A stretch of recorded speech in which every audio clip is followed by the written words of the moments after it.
उनके सिद्धांतों को हमने नाम दिया नानूगिरी। नानूगिरी के सिद्धांतों को हमारी टीम ने व्यक्तिगत जीवन और कार्यक्षेत्र में अपनाना शुरू किया तो शानदार परिणाम सामने आए। मैंने इस किताब के माध्यम से नानूगिरी को देश के हजारों पाठकों के साथ बांटने का निर्णय लिया। इन उसूलों को समझाने के लिए मैंने कुछ कहानियों का सहारा लिया है। उसी दिन शाम को उसी कहानी से प्रेरित होकर हमने अपनी टीम के लिए कुछ नए नियम बनाए। चूँकि उसी दिन लगे रहो मुन्ना भाई देखी थी, इसलिए गांधीगिरी की तर्ज पर मेरे साथियों ने इसे नानूगिरी बना दिया। ये नानूगिरी भी गांधीगिरी से प्रेरणा लेकर बाहर आया। सालों से हजारों लोगों को प्रभावी बोलने की कला, लीडरशिप और व्यक्तित्व विकास के पाठ पढ़ाते हुए, ट्रेनिंग देते हुए मुझे हमेशा लगता था कि कुछ ऐसे छोटे छोटे सूत्र होने चाहिए जो मुसीबत में इंसान की मदद कर सके। जो सूत्र मैं आपको बताने जा रहा हूँ वो नए नहीं हैं और मेरे भी नहीं हैं। हमने पहले इन्हें अपने लोगों के बीच पेश किया। बार बार याद दिलाने पर कुछ लोगों ने इन सूत्रों का उपयोग शुरू किया। इनमें से कुछ लोगों की इन सूत्रों की मदद से कुछ समस्याएं हल हो गई। फिर क्या था, सूत्र प्रसिद्ध होने लगे। अब ये हमारे लोगों में खासे प्रचलित हैं, या यूं कहूँ कि हर जुबान पर हैं। इन सूत्रों ने हमारी टीम की नकारात्मक भावनाओं को कम करने में काफ़ी मदद की। गुस्से और चिड़चिड़ेपन को कम करने में कुछ लोगों को मदद मिली। जब मैंने इन सूत्रों को एक बड़ी कंपनी में पेश किया तो अधिकांश लोगों के चेहरे पर ऐसे भाव आए जैसे कि वो सब कुछ जानते हैं और यह पुराने विचार हैं।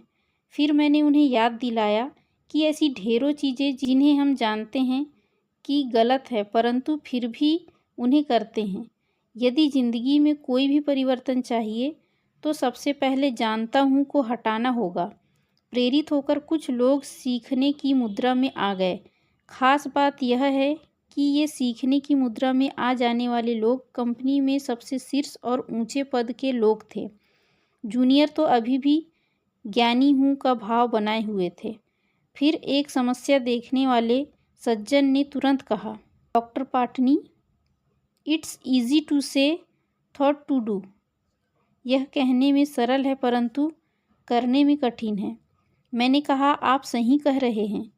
यह कहने में सरल है और करने में कठिन है, परंतु असंभव नहीं है, हो सकता है।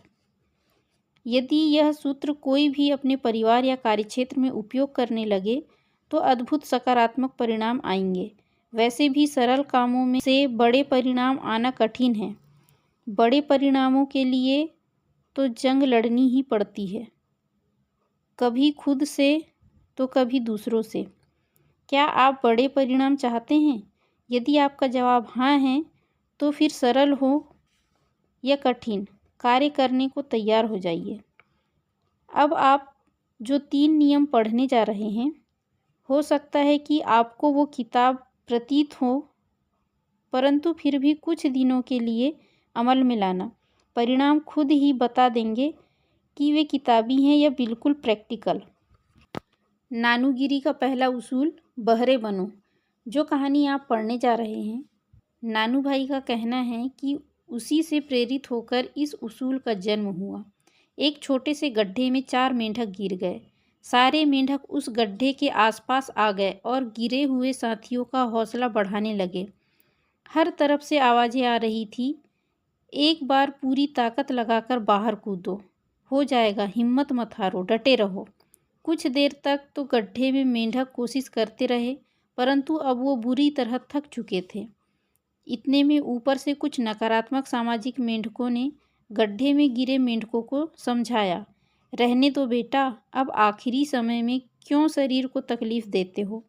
भगवान का नाम लो और मृत्यु को भगवान की मर्जी मानकर स्वीकार कर लो। यह कहकर सभी मेंढक जोर जोर से उनकी सद्गति के लिए भगवान से प्रार्थना करने लगे। हिम्मत हारकर कुछ ही देर में 3 मेंढकों की मृत्यु हो गई, लेकिन चौथे मेंढक ने अचानक ही पूरी ताकत लगाई और निकलकर बाहर आ गया। आकर उसने सबको हिम्मत बढ़ाने के लिए धन्यवाद दिया। दूसरे मेंढकों को समझ ही नहीं आया कि उसने धन्यवाद क्यों दिया, क्योंकि वो तो सदगति के लिए प्रार्थना कर रहे थे। बाद में पता चला कि वो चौथा मेंढक बहरा था और ज़ोर ज़ोर से प्रार्थना कर रहे दूसरे मेंढकों को देखकर उसे ऐसा लगा मानो सब उसकी हिम्मत बढ़ा रहे थे। मित्रों, ठीक उसी तरह नानूगिरी का पहला उसूल बहरे रहो हमसे कहता है कि जब भी कोई सामने नकारात्मक बात कहे, हतोत्साहित करे, आपकी क्षमताओं पर उंगली उठाए, आपका समय व्यर्थ करे, तो बहरे बन जाओ। कुछ सुनो मत। सुनोगे ही नहीं तो फिर जवाब कैसे दोगे? और इस तरह से नकारात्मक को हवा नहीं मिलेगी। अब हमारी टीम में कोई भी किसी के विरुद्ध भड़काता है, कोई भी सीनियर किसी जूनियर को बिना किसी कारण डांटता है, तो पीछे कहीं से कोई बुदबुदाता है, बहरे रहो। कुछ लोग तो खुद ही खुद को कह देते हैं, बहरे रहो। शुरू में अपनी भावनाओं को दबाने के लिए खुद से थोड़ी ज़बरदस्ती करनी पड़ती है, थोड़ी कृत्रिमता लानी पड़ती है, लेकिन बाद में यह सहज हो जाता है। यह बिल्कुल कंप्यूटर की तरह है, जिसमें गलत कमांड डालने पर वह स्वीकार नहीं करता और गलत पासवर्ड पर ईमेल अकाउंट नहीं खुलता। इस उसूल का फ़ायदा यह है कि आप नकारात्मक बातों पर ध्यान नहीं देते। कौन क्या कह रहा है, ये गॉसिप आप तक नहीं पहुंचता। अब बहुत से ऐसी निम्न प्रवृत्ति वाले लोग शर्माने लगे हैं कि कहीं उन्होंने कोई बात कही तो कोई और न कह दे, बहरे रहो। नानूगिरी का दूसरा उसूल, गूंगे रहो। 3 इंजीनियर दूसरे मुल्क में काम करते थे। किसी बात पर वहाँ का राजा उनसे रुष्ट हो गया और उन्हें मौत की सज़ा सुना दी। उन इंजीनियरों ने राजा के सामने बहुत विनती की तो राजा ने कहा, मैंने तो फैसला सुना दिया, अब ऊपर वाले की इच्छा होगी तो वह तुम्हें बचा लेगा। वहाँ मशीन से गर्दन काटकर मौत की सज़ा देने का उसूल था। नियत तिथि पर जब उन्हें ले जाया जा रहा था तो उनसे सहानुभूति रखने वाले एक वरिष्ठ व्यक्ति ने कहा, चाहे जो भी हो जाए वहाँ कुछ भी मत बोलना, गूंगे बने रहना। इंजीनियरों ने उसकी सलाह मानकर गूंगे बने रहने का निर्णय लिया। पहले इंजीनियर की गर्दन मशीन में रखी गई। जैसे ही बटन दबा, मशीन में से गर्दन काटने का औजार बाहर आया, परंतु गर्दन से कुछ इंच के फासले पर रुक गया। जल्लाद ने कहा कि भगवान की मर्जी तुम्हें मारने की नहीं है और उस इंजीनियर को छोड़ दिया। फिर दूसरे इंजीनियर की गर्दन रखी, उसमें भी औजार कुछ दूर तक रुक गया। उसे भी जल्लाद ने भगवान की मर्जी मानकर छोड़ दिया। तीसरा इंजीनियर बहुत देर से यह देख रहा था, वह गूंगे रहो सिद्धांत को भूल गया। जैसे ही उसकी गर्दन रखी गई, उसने तुरंत जल्लाद से कहा, मूर्ख, इतनी देर से जिसे तुम भगवान की मर्जी कह रहे हो, वह मशीन की एक छोटी सी त्रुटि है। उसने त्रुटि बताई और जल्लाद ने तुरंत मशीन से उसकी गर्दन काट दी। दूसरा उसूल गूंगे रहो यह कहता है कि जब भी स्थिति विवाद की बन रही हो, जब भी आपका बॉस, पत्नी या पति बहुत गुस्से में हो, उस वक्त आपका बोलना आग में घी की तरह काम करेगा। इसलिए गूंगे बन जाओ।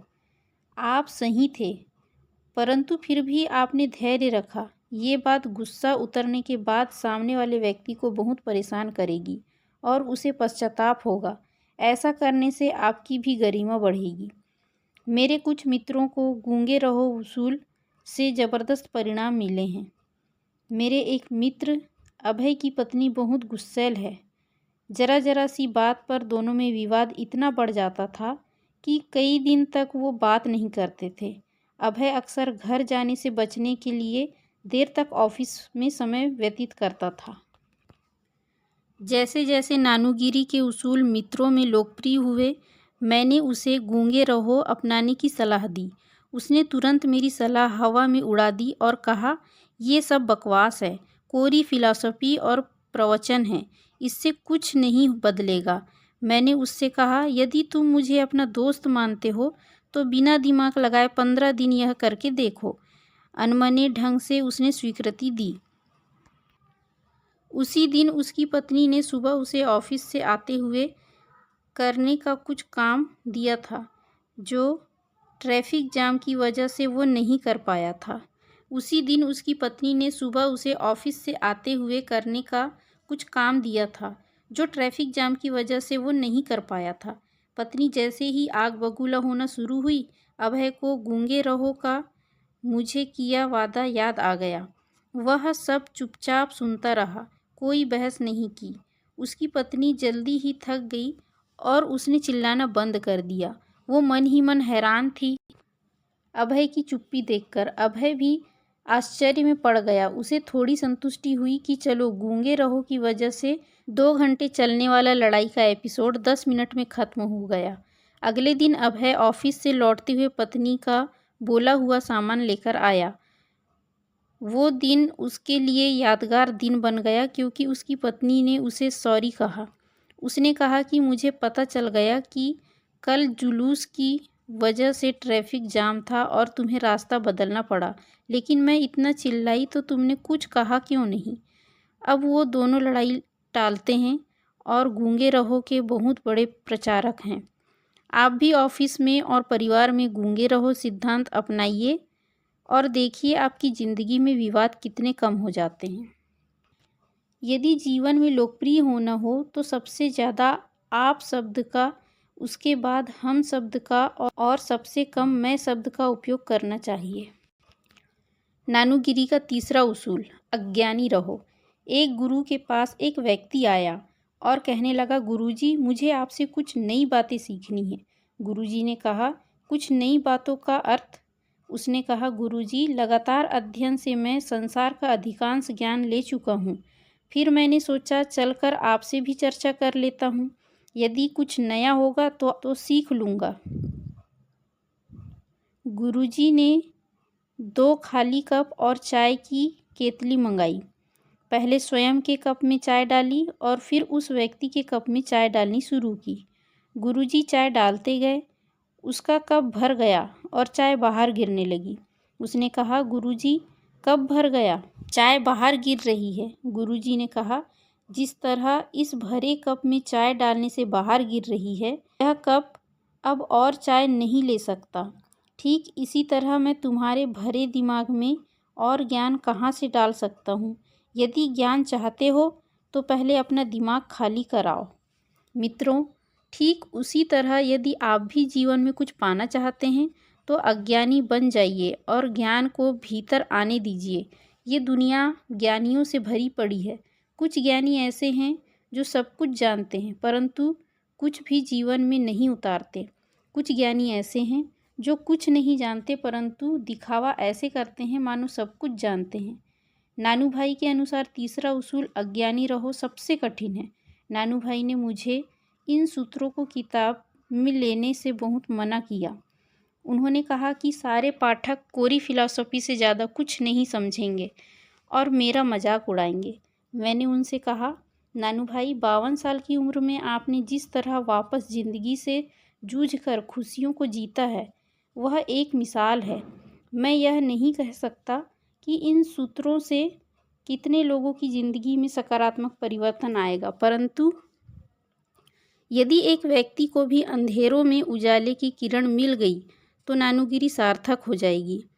यदि किसी की ज़िंदगी न भी बदली, फिर सोचने की प्रक्रिया जागृत हो गई, तो वह भी हमारे लिए एक बड़ा पुरस्कार होगा।